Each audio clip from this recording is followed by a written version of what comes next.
여러분, 내 인생의 주인으로 살아라 이런 말 굉장히 많이 들어보셨죠? 내 인생의 주인으로 산다는 것은 어떤 의미일까요?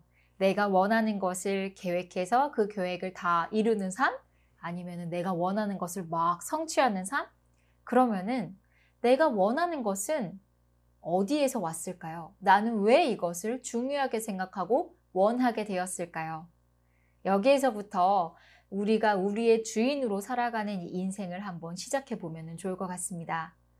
홍세화 작가님은 그의 저서 생각의 좌표에서 사람은 생각하는 사람과 믿는 사람으로 나뉜다라고 이야기를 했습니다. 내 생각이 어떻게 내 것이 되었느냐에 대해서 물어보는 사람과 내가 믿고 진리라고 생각하는 것을 굳건하게 잡고 믿는 사람, 이렇게 이야기를 합니다.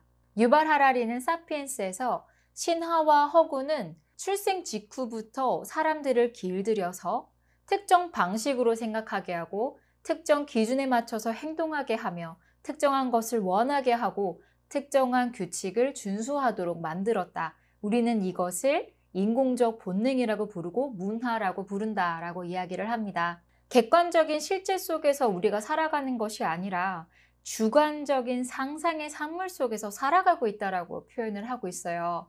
정말로 한번 생각을 해보면요. 과거에는 양반과 평민이 나뉘어져 있고 태생적으로 다르다라는 것을 너무나 당연한 진리라고 생각을 해왔지만 지금은 많이는 평등하다라는 것을 당연한 진리라고 생각을 하고 있죠. 그래서 평등도 발명품이다라는 말이 있는데요. 우리가 진리라고 생각하는 것이 정말로 진리일까? 여기에 대해서 생각을 해보는 건 거죠. 플라톤의 동굴은 진리와 진리의 그림자에 대해서 이야기를 해주고 있습니다. 동굴 안에 죄수들이 묶인 채 벽면을 보고 있어요.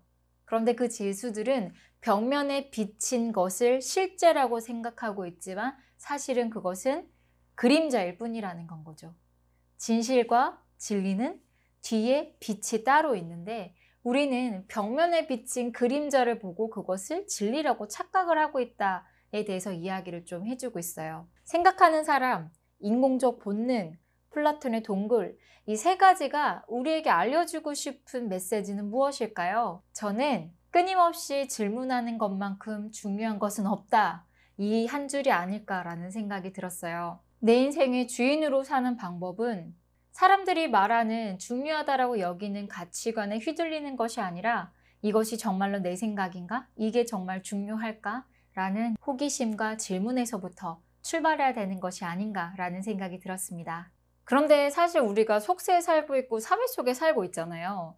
여기서 살려면은 사람들이 공통적으로 중요하게 여기는 문화, 가치관에서 벗어나는 행동을 하면 안 된단 말이죠. 여기 안에서 살아가는 것은 당연한 것이다. 그렇지만 이것이 진리다, 이것은 무조건 옳다라고 맹목적으로 생각하는 사람이랑 이것이 왜 나는 중요하게 생각했을까? 이거의 출처는 무엇일까? 나는 이것이 왜 내 생각이 되었을까? 한 번쯤 질문해보고 의심해보고 호기심을 가져서 선택하는 사람과 굉장히 다르다라고 저는 생각을 합니다. 두 번째는 내 감정의 주인이 되는 것입니다. 생활하다 보면 나도 모르게 상대방의 호의를 기다리고 있거나 상대방의 이해할 수 없는 행동에 내가 기분이 상하거나 타인에 의해서 내 감정이 좋아졌다가 나빠졌다가 하는 경우들이 좀 있을 수가 있어요. 남자친구가 이렇게 행동해 준다면 기분이 좋을 텐데, 남자친구가 이것만 안 해준다면 내가 기분이 좋을 텐데, 여자친구가 이렇게 하는 것은 나를 화나게 만들어. 여자친구가 이렇게 해준다면 내가 참 행복할 텐데, 이렇게 계속 조건부를 타인에게 넘겨주는 건 거죠.